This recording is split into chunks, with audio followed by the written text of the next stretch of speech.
ಚಿಂದಿ ಉಡಾಯಿಸೋ ಖಾರ ಬಣ್ಣ ರುಚಿಯನ್ನು ನೀಡುತ್ತದೆ. ಮೆಣಸಿನ ಪುಡಿ ಚಿಂದಿ ಉಡಾಯಿಸೋ ಖಾರ ಬಣ್ಣ ರುಚಿ. ಗುಂಡಿಗೆ ಬಲಿಯಾದ ಉಗ್ರರಿಂದ ಹಲವು ಶಸ್ತ್ರಗಳನ್ನು ವಶಕ್ಕೆ ತೆಗೆದುಕೊಳ್ಳಲಾಗಿದೆ.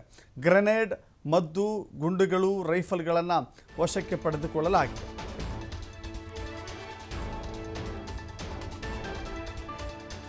ನಮ್ಮ ಭಾರತೀಯ ಸೇನೆ ಸೈನಿಕರ ದಾಳಿಗೆ ಪಾಕಿಸ್ತಾನದ ಉಗ್ರರು ಬಲಿಯಾಗಿದ್ದಾರೆ. ಪಾಕಿಸ್ತಾನದ ಉಗ್ರರು ಗ್ರೆನೇಡ್, ಮದ್ದು, ಗುಂಡುಗಳನ್ನು, AK-47 ರೈಫಲ್ಗಳನ್ನು ಇಟ್ಟುಕೊಂಡಿದ್ರು.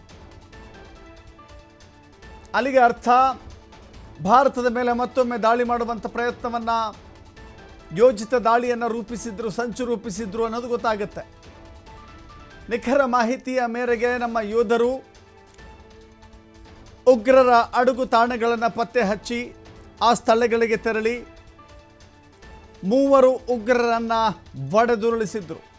3 ಉಗ್ರರು ತಮ್ಮಲ್ಲಿರುವಂಥ ಮದ್ದು ಗುಂಡುಗಳನ್ನು, ಗ್ರೆನೇಡ್ಗಳನ್ನು ದಾಳಿಯನ್ನು ಮಾಡಲಿಕ್ಕೆ ಸಂಚು ರೂಪಿಸ್ತಾ ಇದ್ದರು. ಖಚಿತ ಮಾಹಿತಿಯನ್ನು ಆಧರಿಸಿ ದಟ್ಟ ಕಾಡಿನಲ್ಲಿ ಅವಿತು ಕುಳಿತಿದ್ದ ಉಗ್ರರನ್ನು ಎತ್ತಿಕೊಂಡು ಉಗ್ರರನ್ನು ಸದೆಬಡಿಯಲಾಗಿದೆ. 3 ಉಗ್ರರನ್ನು ಹತ್ಯೆ ಮಾಡಲಾಗಿದೆ.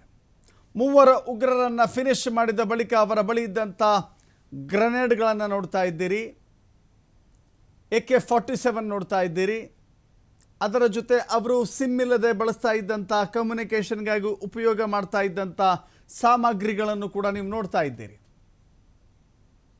ಅವರು ಇಂಟರ್ನೆಟ್ ಕಾಲ್ ಮೂಲಕ ಅಥವಾ ಸ್ಯಾಟಲೈಟ್ ಮೂಲಕವೇ ತಮ್ಮ ಸಂಪರ್ಕ ಜಾಲದ ಜೊತೆ ಮಾತನಾಡ್ತಾ ಇದ್ದರು. ಜೀವಂತ ಗುಂಡುಗಳನ್ನು ಕೂಡ ನೋಡ್ತಾ ಇದ್ದೀರಿ. ಜೀವಂತ ಗುಂಡುಗಳಿವೆಲ್ಲವೂ ಕೂಡ. ಈ ಗುಂಡುಗಳನ್ನು, ಬಂದೂಕುಗಳನ್ನು, ಗ್ರೆನೇಡ್ಗಳನ್ನು ಹೊಂದಿದ್ರು. ಮೋಸ್ಟ್ಲಿ ಹೇಗೆ ಪಹಲ್ಗಾಮ್ನಲ್ಲಿ ದಾಳಿ ನಡೀತೋ ಅದೇ ರೀತಿಯಲ್ಲಿ ಮತ್ತೊಂದು ದಾಳಿಗೆ ಸಂಚು ರೂಪಿಸಿದ್ರು ಅಂತ ಕಾಣಿಸುತ್ತೆ. ಹೀಗಾಗಿ ಈ ಎಲ್ಲ ಮಾಹಿತಿಯನ್ನು ಅರಿತಂಥ ನಮ್ಮ ಸೇನೆ ಆ ಉಗ್ರರನ್ನು ಸದೆಬಡಿದಿದೆ, ಹಾದಿ ಬೀದಿ ಹಣವಾಗಿ ಮಲಗಿಸಿದೆ. ಅವರ ಬಳಿ ಇರುವಂಥ ಶಸ್ತ್ರಾಸ್ತ್ರಗಳನ್ನು ವಶಕ್ಕೆ ಪಡೆಯಲಾಗಿದೆ.